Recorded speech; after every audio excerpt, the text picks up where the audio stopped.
Hi friends! Nandito na naman tayo. By the way, ang video na ito ay continuation ng aming video episode na Most Evil Woman in History. Naaalala mo pa ba si Aileen Wuornos? Siya ang ating paksa sa unang episode. Para sa mga hindi pa nakakapanood ng unang episode, maaari mo itong panoorin sa channel na ito o mag-click lang sa isang lugar sa paligid ng iyong screen. At ngayon, bago tayo magsimula para sa susunod nating subject, may tanong ako sa iyo, ipagkakatiwala mo ba ang iyong sanggol sa isang estranghero? For sure capital NO ang sagot mo. No. Ngunit 200 taon na ang nakalilipas, normal ang senaryo na yon. At yun ang topic natin ngayon. Kaya simulan na natin. Si Amelia Dyer, 1837 hanggang ika-10 ng Hunyo taong 1896, ay kinikilala bilang isa sa mga babaeng may pinakamaraming napatay tao sa kasaysayan ng Britanya. Nagpapakilala bilang isang tagapag-ingat ng mga sanggol sa Victorian, England, pinatay niya ang humigit kumulang 400 mga sanggol sa loob ng 20 taon. Si Dyer ay binitay noong 1896 para sa isang pagpatay lamang bagaman may duda na siya ang may pananagutan sa marami pa.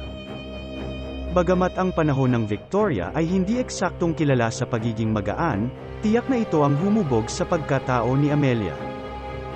Isang pangkaraniwang gawain noong panahon ng Victoria, kung saan ang mga walang asawa na babae ay magbabayad sa ibang tao upang alagaan ang kanilang anak. Si Dyer ay unang nagsanay bilang isang nurse at isang midwife at noong 1860s, naging isang baby farmer, na tawag sa tagapag-ingat ng mga sanggol, isang kumikitang kalakalan sa Victorian-era England. Ginawa ng Poor Law Amendment Act of 1834 na ang mga ama ng mga anak sa labas ay hindi obligado ng batas na suportahan ang kanilang mga anak sa pananalapi, na nag-iiwan sa maraming kababaihan na walang mga pagpipilian.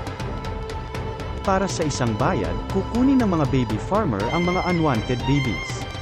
Tuso silang nangangako na ang bata ay aalagaan, ngunit madalas ang mga bata ay minamaltrato at pinapatay pa. Si Ms. Dyer, mismo, ay tiniyak sa mga kliyente na ang mga bata sa ilalim ng kanyang pangangalaga ay bibigyan ng ligtas at mapagmahal na tahanan. Sa una, hahayaan ni Dyer na mamatay ang bata sa gutom at kapabayaan. Kaibigan ng ina, iyan ang termino para sa isang opium-laced syrup, ang ibinibigay niya para patahimikin ang mga batang ito habang nagdurusa sila sa gutom. Sa kalaunan ay gumawa si Dyer na mas mabilis ang mga pagpatay na nagbigay daan sa kanya na magbulsa ng mas maraming income. Kinuha niya ang pera at itinatapon ang mga bata sa ilog ng Thames. Si Dyer ay umiwas sa mga awtoridad sa loob ng maraming taon ngunit kalaunan ay naaresto ng maghinala ang isang doktor sa bilang ng mga sanggol na namamatay sa ilalim ng kanyang pangangalaga. Nakapagtataka, si Dyer ay kinasuhan lamang ng kapabayaan at sinentensyahan ng 6 na buwang paggawa. Natuto si Dyer mula sa kanyang karanasan. Nang bumalik siya sa baby farming, hindi siya tumawag ng mga manggagamot at nagsimulang itapon ang mga katawan mismo upang maiwasan ang anumang karagdagang panganib. Madalas din siyang lumipat ng tirahan upang maiwasan ang paghihinala at gumamit ng mga alyas. Kalaunan ay nahuli si Dyer nang ang katawan ng isang sanggol na nakuhang muli mula sa Thames ay natunton pabalik sa isang Mrs. Thomas, isa sa maraming alyas ni Dyer. Nang salakayin ng mga awtoridad ang tirahan ni Dyer ay dinaig sila ng baho ng mga labi ng tao, bagamat walang nakitang bangkay. Marami pang mga sanggol ang nakuha mula sa Thames, bawat isa ay may puting edyang tape na nakapulupot pa rin sa kanilang mga leeg. Kalaunan ay sinipi si Dyer tungkol sa puting tape, iyon pala tandaan para masasabing sa akin yon. Ang pagbagsak ni Dyer ay dumating nang ang nakasako na bangkay ng isang sanggol ay natuklasan sa ilog Thames, na may ebidensya na nagtuturo sa kanya. Siya ay naaresto noong ika-4 ng Abril taong 1876. Sa isa sa mga pinakakahindik-hindik na pagsubok sa panahon ng Victoria, nilitis si Dyer sa Old Bailey noong Marso taong 1876. Gamit ang pagkabaliw bilang kanyang depensa, inabot ng isang hurado ng wala pang 5 minuto upang maabot ang isang hatol na nagkasala. Si Dyer ay napatunayang nagkasala sa pagpatay sa sanggol na si Doris Marmon. Umamin siya ng guilty sa isang pagpatay lang, ngunit gamit ang mga pagtatansya batay sa mga timeline at taon na aktibo siya, malamang na marami pang bata ang kanyang pinatay. Dahil naganap ang mga pagpatay sa parehong panahon, naniniwala ang ilan na sina Amelia Dyer at Jack the Ripper ay iisa at ang mga biktima ng Ripper ay mga maling aborsayo na ginawa ni Dyer. Mayroong maliit na katibayan upang suportahan ang teoryang ito. Siya ay hinatulan ng kamatayang natural.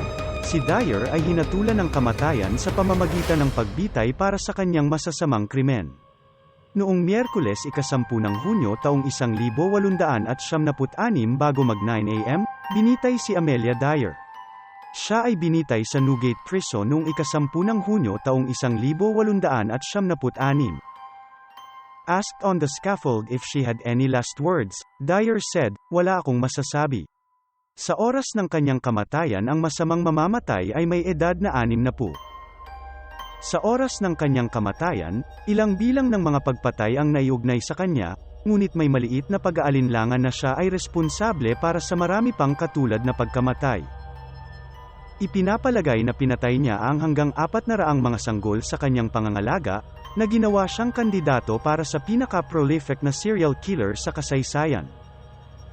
See you sa susunod na episode. And please consider to subscribe.